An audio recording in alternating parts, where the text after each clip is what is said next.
қандай калимба таңдаған дұрыс? Калимба таңдағанда неге ескеру керек? Егер мен калимба таңдайтын болсам, мен 2,5 жылдай опытым бар. Мен бірінші материалына да, ол ағаш болсын, стеклянный болсын, оған қармайтын едім, мен даусына қараймын. Ең бірінші акцент осыған түсу керек, дауысқа түсу керек. Себебі сіз көп өлеңдерді ойнайсыз, дауысы әдемі болмаса, ойнағыңыз келмеуі мүмкін, әдемі шықпауы мүмкін деген секілді момент бар. Мен даусына ғана қарайтын едім. Қайсысы ұнайды, қайсысы әдемі, соны таңдасаңыз болады.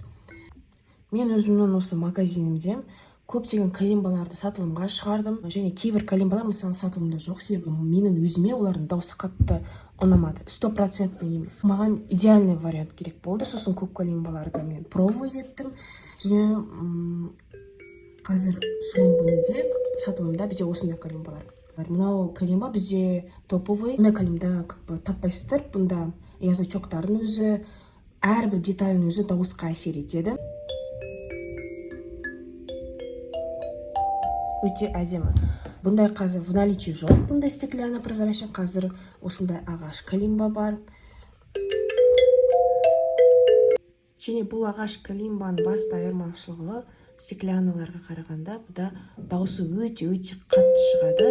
Оны өзіңіз тартқанда байқап көресіз. Бұл камера бұл дауысты қаттылығын көрсетпейді.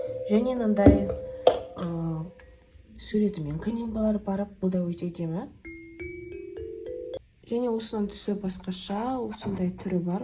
Тоже өте әдемі, дауысы жаңағыныкімен бірдей.